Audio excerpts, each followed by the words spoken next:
အားလုံးပဲမင်္ဂလာပါတကူတန်းလက်မြန်မာ channel ကနေပြန်လဲကြိုဆိုပါတယ်တသနာတက္ကရာ103ခုနှစ် BC 988ခန့်ကလေးကစတင်တည်ထားခဲ့တဲ့ကျွန်တော်တို့ရဲ့တကူကြီးရွှေတကုံဇီဒီတော်မြတ်ကြီးကိုဘယ်လိုလူမျိုးတွေကစတင်တည်ထားကိုးကွယ်ထားခဲ့တယ်လဲဆိုတဲ့မိခွန်းမြမသမိုင်းမှာအလွန်စိတ်ဝင်စားဖို့ကောင်းတယ်လို့အငင်းပွားစရာတွေနဲ့အရေးပါလာတဲ့မိခွန်းတစ်ခုဖြစ်ပါတယ်ဒီအကြောင်းအရာနဲ့ပတ်သက်ပြီးလူတော်တော်များများကတည်ထားကြပေမဲ့ခေတ္တတုတိတနာပြုချက်တွေနဲ့ရှေးဟောင်းအထောက်ထားတွေအရပေါ်ထွက်လာတဲ့အချက်လက်တွေကိုမတိတူတွေတဲ့ရှိနိုင်ပါသေးတယ်။ဒါကြောင့်ဒီနေ့မှာတော့ကျွန်တော်တို့ရဲ့ရွှေတကုံသမိုင်းရဲ့မူလတရားကတွေအကြောင်းကိုခိုင်လုံတဲ့အထောက်ထားတွေနဲ့အတူတင်ဆက်ပေးသွားမှာပဲဖြစ်ပါတယ်။တိပိသားသူတွေအနေနဲ့လည်းမိမိသိထားတဲ့အချက်တွေနဲ့အခုတင်ပြမယ်တုတိတနာရလာတဲ့ကဘယ်လိုကွာခြားမလဲဆိုတာကိုတော့ဒီဗီဒီယိုလေးကိုအဆုံးထိကြည့်ရှုပြီးနိုင်ရှင်းကြည့်ပေးပါအောင်ခင်ဗျ။အစီအစဉ်လေးကိုမစတင်ခင်မှာတော့ကျွန်တော်တို့ရဲ့ channel လေးဖြစ်တဲ့ The Golden Lamp မြန်မာ channel ကို like and subscribe လေးပြုလုပ်ပေးပါအောင်ခင်ဗျ။ကဲကျွန်တော်တို့အစီအစဉ်လေးကိုအတူတူကြည့်ရှုလိုက်ရအောင်။ကျွန်တော်တို့ရွှေတကုံဇီဒီတော်မြတ်ကြီးနဲ့ပတ်သက်လို့အယူဆနှစ်ခုရှိပါတယ်။အိန္ဒိယအယူဆနဲ့မြန်မာအယူဆဆိုတဲ့အယူဆနှစ်ခုရှိပါတယ်။ရွှေတကုံဇီဒီတော်ကြီးရဲ့မူလတရားကများဖြစ်တဲ့တဖုဒနဲ့ဗလိကကုံတင်ညီနောင်တို့ရဲ့ပတ်သက်ပြီးအယူဆနှစ်ရက်ကလည်းရှိပြန်ပါတယ်။တစ်ခုက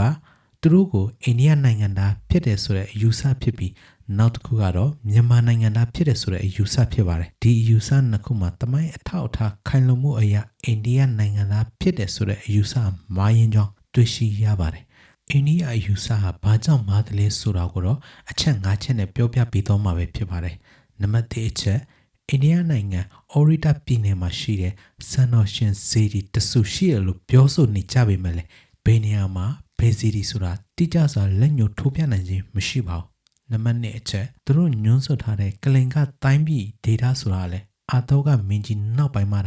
ဗုဒ္ဓဘာသာထွန်းကင်းခဲ့တဲ့ data ဖြစ်ပါတယ်။ဗုဒ္ဓခေတ်ကတာသနိကအဆောက်အုံအကျွမ်းကျင်များလည်းမရှိပါဘူး။နံပါတ်3အချက်အိန္ဒိယဆရာကြီးများပြသတဲ့ဗလိကအုတ်ခေစာကအမည်တူတာတစ်ခုဖြစ်ပြီးတော့ရေးထိုးထားတဲ့အခရာတွေကဗုဒ္ဓခေတ်ရဲ့အခရာတွေမဟုတ်ပဲBC နှစ်ရာစုကအခရာတွေဖြစ်နေပါတယ်။ဒါကြောင့်အဲ့ဒီဗလိကဗုဒ္ဓခေတ်ကဗလိကမဟုတ်ပါဘူး။နံပါတ်4အချက်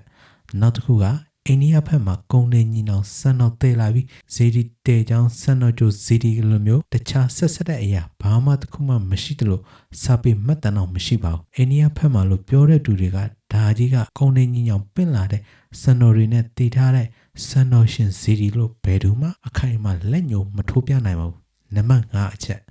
နောက်တစ်ခုကကုန်းနေညီနောင်ဟာဘယ်မျိုးကဆိုတာသူတို့မပြောနိုင်ကြပါဘူးကျွန်တော်ပြောပြတဲ့ဒီအချက်၅ချက်ကကုန်းနေညီနောင်ဟာအိန္ဒိယနိုင်ငံကမဟုတ်ဘူးဆိုတာသိချနေပြီဖြစ်ပါတယ်ဒါဆိုရင်မြန်မာနိုင်ငံသားဖြစ်နိုင်လားမြန်မာနိုင်ငံသားဖြစ်ကြောင်းဆိုတာကိုတော့အထောက်ထားနဲ့ပြနိုင်ပါတယ်တဲ့မြန်မာနိုင်ငံမှာစံတော်ကျိုး ZD တွေရောစာပေမှတ်တမ်းတွေရောအကုန်ရှိပါတယ်နံပါတ်2အချက်မြန်မာနိုင်ငံမှာရွှေတကုံ ZD ကိုလက်ညှိုးထိုးပြနိုင်ပါတယ်နံပါတ်3ချက်ရွှေတကုံ ZD တို့ကိုအခိုင်အမာလက်ညှိုးထိုးပြနိုင်တယ်လို့ကုန်းနေညီနောင်စံတော်ပင့်ဆောင်လာရမှာလမ်းတစ်လျှောက်မှာလဲကွန်းချံကုန်းကော့မှုတန်သေးတို့လိုစံတော်ကျိုးစီဒီများလည်းယနေ့တိုင်ကျွန်တော်တို့မြင်တွေ့ရနိုင်ပါတယ်နံပါတ်4အချက်ရန်ကုန်မြစ်ကန်တစ်ဖက်မှာလဲရွှေတကုံစီဒီတို့နဲ့ဆက်ဆက်တဲ့ဗုဒ္ဓထောင်ရွှေဘုံပွင့်အလံပြစူးလေစတဲ့ဆက်ဆက်ဖျားသမိုင်းတွေအထောက်ထားများလဲခိုင်လုံစွာရှိနေပါတယ်နောက်ပြီးတော့အနိုင်မဲ့ဗုဒ္ဓရဲ့စံတော်နဲ့လိုက်လျောညီထွေမှုရှိတဲ့အခင်းကျင်းတွေလည်းရှိနေပြန်ပါတယ်ဒါကြောင့်ရွှေတကုံဇီဒီတော်ကြီးဟာကုန်းနေညီနောင်တွေပင့်ဆောင်လာတဲ့စံတော်တွေနဲ့တည်ထားတဲ့စံတော်ရှင်ဇီဒီတို့အထောက်အထားတဲလွန်စားနဲ့ဆက်ဆက်ဖျားသမိုင်းတွေအရာကျွန်တော်တို့ကကုန်းနေညီနောင်ကမြန်မာပြည်သားများဖြစ်ကြောင်းလက်ခံရပါမယ်ဒီလိုဆိုရင်ကုန်းနေညီနောင်ကဘယ်ကလဲဘာလူမျိုးလဲဆိုတာကျွန်တော်တို့ဆက်ပြီးလေ့လာကြည့်လိုက်အောင်ကုန်းနေညီနောင်တို့ကမြန်မာနိုင်ငံသားများဖြစ်မယ်ဆိုရင်အဲ့ဒီခေတ်ကမြန်မာနိုင်ငံအောက်ပိုင်းကမွန်ဒေတာလားပြူမြန်မာဒေတာလားဆိုတာစမ်းစစ်ဖို့အတွက်လိုလာပါတယ်။တမိုင်းခေတ်ကာလအရအထောက်အထားများကိုလေ့လာလိုက်မယ်ဆိုရင်အနော်ရထမင်းမတိုင်မီမြန်မာပြည်အောက်ပိုင်းကပြူမြန်မာဒေတာကြီးဖြစ်နေပါတယ်။တမိုင်းပညာအရာပြောရရင်တမိုင်းကျောင်းအရာတဖုဒနဲ့ဗလိကတို့ခေတ်က BC 600စုနဲ့အာတောကခေတ်က BC 300စုတော့မှာမြန်မာနိုင်ငံမှာမွန်တမိုင်းကျောင်းကိုအထောက်အထားခိုင်လုံစွာမရှိသေးပါဘူး။ကိုလိုနီခေတ်ရောက်မှတာအင်္ဂလိပ်တို့ကတမိုင်းအတုပါဇက်ရာဇဝင်များကိုပုံပေါ်ရေးသားထားတာကိုတွေ့ရပါတယ် ရွှေတကုံဖျားကိုဘယ်လိုတဲလဲသိချင်တော့တမိုင်းပညာအရာရွှေတကုံဖျားတရှိရာဒေတာကြီးတဝိုင်းမှာဘာအထောက်ထားတွေရှိလဲလဲဆိုတာရှာဖွေရပါမယ်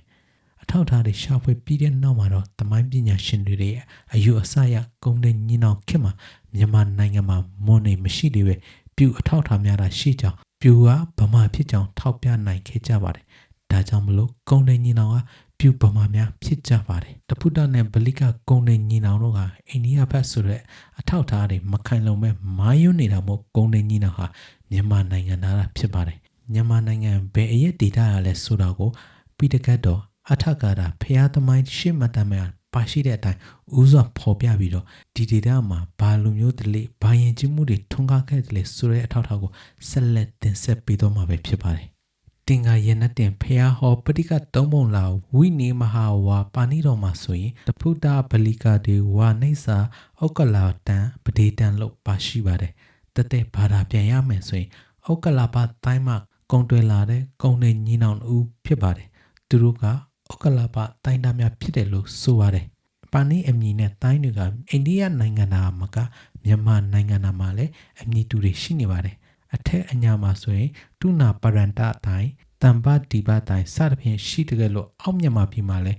သူဝနာဘူမိတိုင်းဩကလာပတိုင်းစသဖြင့်ရှိပါတယ်ပါဏိတော်ကဩကလာပတိုင်းလို့ပြောပေမဲ့လည်းအဲ့ဒီတိုင်းကဘယ်နေရာမှာဘယ်မြို့ဆိုတာကိုတော့အထကထာများကဖွင့်ဆိုရှင်းပြထားပါတယ်ဧကအင်္ဂုတ်တို့ဧတာတကာဝအဖွင့်အထကထာမှာဆိုရင်ဩကလာပတိုင်းကြီးထဲကအတိတင်စနာမြို့လို့ဆိုပါတယ်ထေရအထကထာမှာဆိုရင်ဩကလာပတိုင်းကြီးကပေါခဝတီမြို့လို့ဖွင့်ဆိုရှင်းပြထားပါတယ်အဲ့ဒီလိုအချက်လက်တွေကြောင့်မလို့အဲ့ဒီနေရာတွေဟာဖျားဟောပါဏိတော်နဲ့အထကထာများကညွန်ပြနေတဲ့ဂုံတင်ညီနောင်တို့ရဲ့ဇာတိနေရာများဖြစ်ပါတယ်ဒါဆိုရင်အဲ့ဒီနေရာတွေကယနေ့ခေတ်ဘယ်နေရာတွေလဲဒါကိုစာပေမှတ်တမ်းဖြစ်တဲ့ဖျားစီဒီပထုံးများရဲ့တမိုင်းမှတ်တမ်းကဘယ်လိုလဲဆိုတာကိုကြည့်လိုက်အောင်ကျောက်ဆယ်မျိုးရွှေလန်တောင်ကျောင်းဆရာတော်အရိယဝန္တာအတိတ်စရန်တီရဲ့ရွှေတကုံတမိုင်းမူဟောင်းနဲ့မူကျဲတစ္ဆာအောင်မှာတိန်ကုတ်တရကုန်းတော်ယခုရွှေတကုံဇေတီတော်ရှိတဲ့ကုန်းကိုတော့မြို့လေးမြို့ချောင်းလေးချောင်းလုံးကပပတ်ရဲ့ဝင်းရနေတယ်လို့ဆိုပါတယ်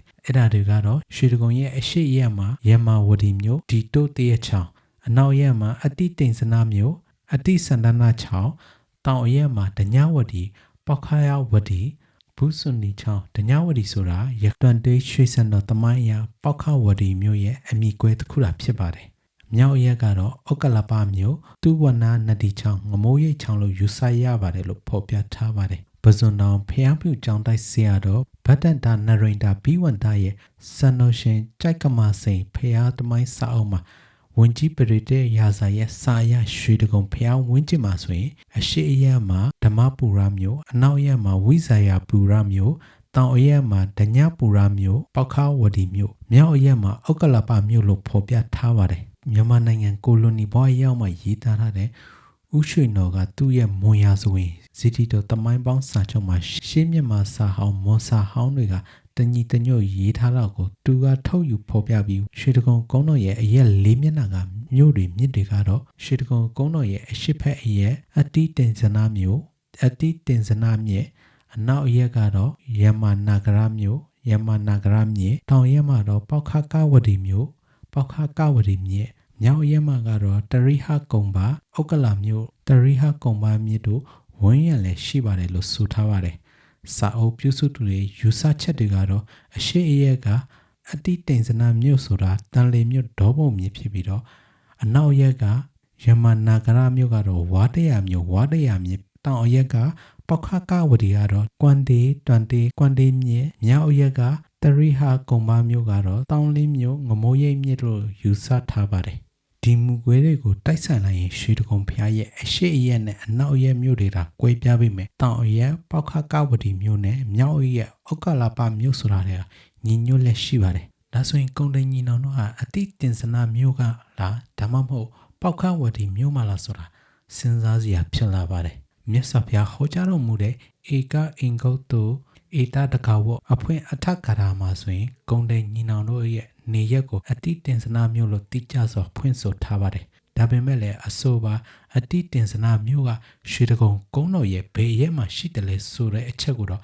ရှေ့ဟောင်းဖျားသမိုင်းမှတ်တမ်းတွေမှာအငင်းပွားဖွဲ့ရမူကွဲများလည်းရှိနေတာကိုတွေ့ရပါတယ်။ကျောင်းဆယ်မျိုးရွှေလန်တောင်ကျောင်းဆရာတော်ရဲ့ရွှေတကုံသမိုင်းမူဟောင်းနဲ့မူကျဲတစ်စာအုပ်မှာဆိုရင်ရွှေတကုံကုန်းတော်ရဲ့အနောက်အရက်မှာလို့ဖော်ပြထားပါတယ်။ယနေ့ခေတ်ဝါတရမြို့ကုန်းရွာတဝိုင်းမှာဖြစ်ပြီးတော့ဦးရွှေနော်ရဲ့မွန်ရာဇဝင်ဇီတီတော်သမိုင်းပေါင်းချုပ်မှာဆိုရင်အတိတင်စနာမြို့ကိုတော့ရွှေတကုံကုန်းတော်ရဲ့အရှိဖက်ယနေ့ခေတ်တန်လင်းမြို့လို့ဖော်ပြထားတဲ့အတွက်ကြောင့်မလို့အယူအဆများမှာတအုံနဲ့တအုံရှေ့နောက်မညီပဲကွဲပြားနေပါတယ်။သမိုင်းဆိုတာစာပေမှတ်တမ်းတွေနာမကညီပြင်တက်တဲ့အထောက်ထားများလဲခိုင်လုံတဲ့လိုအပ်တဲ့အတွက်ကြောင့်မလို့သမိုင်းပညာရှင်တွေသူတေတီများကဒီယူဆချက်နှလုံးကိုလက်တွေ့ညီပြင်ကွင်းစင်လေးလာဆန်းစစ်ခဲ့ကြပါတယ်။ရလတ်အနေနဲ့ကတော့ကုန်းတော်ရဲ့အရှိဖက်မှာရှိတဲ့တန်လင်ပါဒမြို့ဟောင်းမှာရောအနောက်မှာရှိတဲ့ဝါတရမြို့ကုံရွာတဝိုက်မှာရောဂုံတင်ကြီးနောင်တို့စံတော်ပင့်ဆောင်လာတဲ့တဲလွန်စားများစံတော်ရက်နာခဲ့တဲ့စံတော်ကြိုစီတီများကဲ့သို့ဆက်ဆက်ဖျားသမိုင်းများလုံးဝရှာဖွေတွေ့ရှိခဲ့ခြင်းမရှိပါဘူး